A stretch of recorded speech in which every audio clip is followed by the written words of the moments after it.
मेरा एक video viral हुआ, आपने देखा होगा जी, उसके लिए आप क्या कहेंगे? अरोड़ा वाला वही बात, अभिनव अरोड़ा। ये दुर्भाग्य है। इतना मूर्ख लड़का है वो, शिष्टता से उसको बोलने का मायना नहीं। मैंने तो वृंदावन में उसको बहुत डांटा था। सच्चाई छुपाई गई, अफवाह उड़ाई गई, बात कुछ और थी, बताई कुछ और गई। जगत गुरु श्री परम पूज्य श्री रामभद्राचार्य जी तो हमारे लिए भगवान के समान हैं। क्या आपके गुरु ने आपको कभी नहीं डांटा?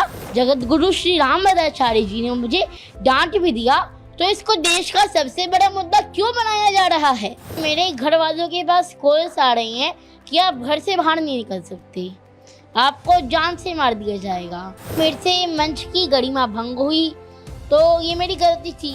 मैं तो धर्म को सीखने के प्रयास में हूँ, लेकिन आपने बोला कि रामभद्राचार्य जी ने मुझे डांटा। अब भला कितनी बेइज्जती करवाएगा इस पाखंडी परिवार का बेटा अभिनव अरोड़ा? पहले आप ये वीडियो देखिए। इतना मूर्ख लड़का है वो कहता है कि कृष्ण उसके साथ पढ़ता है। शिष्टता से उसको बोलने का मायना नहीं। भगवान के उसके साथ पढ़ेंगे। मैंने तो वृंदावन में उसको बहुत डांटा था। सच्चाई छुपाई गई, अफवाह उड़ाई गई, बात कुछ और थी, बताई कुछ और गई। क्या आपके गुरु ने आपको कभी नहीं डांटा? अगर देश के इतने बड़े संत जगत गुरु श्री रामभद्राचार्य जी ने मुझे डांट भी दिया, तो इसको देश का सबसे बड़ा मुद्दा क्यों बनाया जा रहा है? ये तो किसी ने नहीं डाला कि जगत गुरु रामभद्राचार्य जी ने उसके बाद मुझे अपने रूम में भी बुलाया था और अपना आशीर्वाद भी दिया था। लेकिन आपने बोला कि रामभद्राचार्य जी ने मुझे डांटा। अरे आपके गुरु ने भी तो आपको 8 साल की उम्र में कभी डांटा होगा, 9 साल की उम्र में कभी डांटा होगा।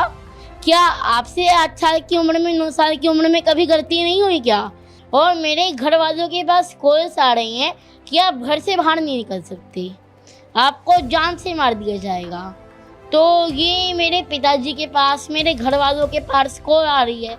अब मेरी मैया को तो कॉल्स उठाने से भी डर लग रहा है। लेकिन अब बात मेरी भक्ति की आ गई। मेरी भक्ति को नकली कहा जा रहा है।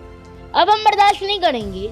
अब तो हद ही हो गई इस ड्रामे का, अब अंत भी करो। अरे कोई इनको चुप कराओ और इसका हॉस्पिटल में अच्छे से इलाज करवाओ। सोशल मीडिया पर अब इस तरह के कमेंट्स के साथ भर रहे हैं कमेंट बॉक्स। अभिनव अरोड़ा और उनके फादर तरुण राज अरोड़ा के फ्रॉड के पकड़े जाने के बाद अभिनव अरोड़ा का भी स्टेटमेंट आ गया है, जिसके बाद सोशल मीडिया पर लोगों का गुस्सा थोड़ा और गर्मा गया है। अब लोग इस अभिनव अरोड़ा और उसके पिता को आड़े हाथ ले रहे हैं। यहाँ कुछ लोगों का ये भी कहना है कि अभिनव अरोड़ा का परिवार ही पाखंड करने और हिंदुओं की भावनाओं का नाजायज फायदा उठाने में लगा हुआ है। एक यूजर ने लिखा कि अपने इस रट्टू तोते को अब और रटाना बंद करो, इसका इलाज करवाओ, इतना बड़ा हो गया है मगर ढंग से बोल भी नहीं पाता है।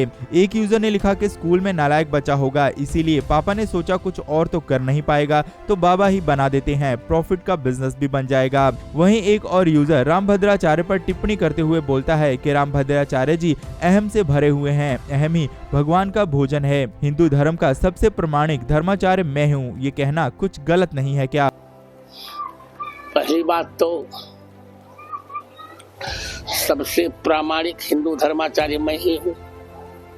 मेरा एक वीडियो वायरल हुआ, आपने देखा होगा जी, उसके लिए आप क्या कहेंगे?